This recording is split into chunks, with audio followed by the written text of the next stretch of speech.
tarde, professora. Boa tarde, colegas. Falando sobre o texto de Ivana Freitas, né? Falando sobre a intertextualidade paródica da poesia negra com a poesia canônica. Como se dá essa intertextualidade paródica, né? Para introduzir esse tema, Ivana Freitas começa com o poema Armado, né, de Yubi Inae Kibuko, onde ele vai falar sobre o poema como uma arma que metralha, né? E nesse processo de falar sobre esse poema, ela traz essa potência de uma poesia negra que questiona, né, o cânone. Ela vai através dessa intertextualidade, dessa paródia, ele pode questionar o que já foi dito, o que já foi trazido através da própria literatura, ou seja, a literatura que questiona a própria literatura, né? Ela traz a potencialidade da poesia preta, da poesia negra, como também uma arma para ser usada na luta contra o racismo. E sobre essa questão da literatura, questionar a própria literatura, né? Ela traz Manuel Bandeira como um exemplo de momentos em que o próprio cânone questiona o cânone. Ou seja, Manuel Bandeira, em seu poema Poética, ele questiona o lirismo, né? Ele fala que ele quer um lirismo que fale de liberdade, o lirismo dos bêbados, que ele não quer aquela coisa fechada, aquela coisa engessada, né? Então ela traz esse momento em que a própria literatura canônica questiona a literatura canônica. E se a própria literatura canônica pode questionar-se, por que que uma nova literatura, uma literatura que ela fala, né, uma literatura insurgente, não pode também questionar essa literatura? E depois ela vai trazer um poema de Andréa Lisboa, Lirismo à Brasileira, né?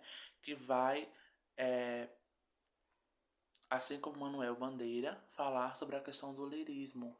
Mas já Andréa Lisboa, ela vai falar sobre esse lirismo à brasileira, falar sobre as coisas não ditas, sobre as coisas implícitas, né? Em uma escrita tão floreada, tão regrada, em que muitas coisas são reforçadas, muitas coisas são insinuadas, e ela fala sobre estar farto, sobre estar cansado, e no final ela ainda questiona o próprio leitor, né? Ela rompe essa parede, fala: estás farto também, porque ela está farta desse, desse lirismo mesmo, né? E por fim, Marcos Barbosa vai, em sua poesia Irene, ele vai realmente fazer o que realizar a proposta de Ivana Freitas, que é essa intertextualidade. Ele vai pegar um trecho de um texto de Manuel Bandeira, Irene, e ele vai complementar esse texto. E não tem como não ler para vocês. Irene. Irene preta, Irene boa. Irene sempre de bom humor. Irene entrando no céu. Licença, meu branco. E São Pedro, bonachão. Entra, Irene. Você não precisa pedir licença. Bandeira, 1970. E aí, o Marcos Barbosa vai complementar. O que não dizia o poeminha de Manuel? Irene preta, boa Irene, um amor. Mas nem sempre Irene está de bom humor. Se existe mesmo o céu, imagina Irene à porta. Pela entrada de serviço de São Pedro, dedo em riste. Pro inferno, seu racista, ela corta. Irene não dá bandeira. Ela não é brincadeira. Márcio Barbosa, 1992. Então, Márcio Barbosa, como eu já disse, realiza essa proposta da Ivana Freitas, dessa intertextualidade, né, e dessa paródia. Ele retoma o texto e complementa, fala sobre o que não diz Manuel Bandeira, né? Engraçado que falando sobre literatura negra, uma professora estava falando numa entrevista até com Conceição Evaristo sobre a humanização da pessoa preta. E acho que o jeito que Manuel Bandeira traz essa mulher tão docilizada, né?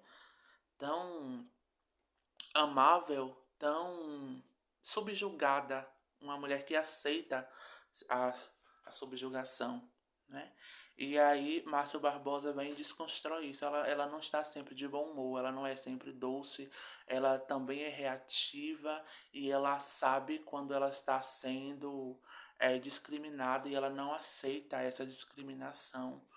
Então é uma nova visão dessa mulher, uma nova visão de Irene, a literatura preta, questionando, né, metralhando uma literatura canônica que diz muitas coisas com um lirismo, mas muitas coisas ofensivas, muitas coisas que reforçam um racismo estrutural.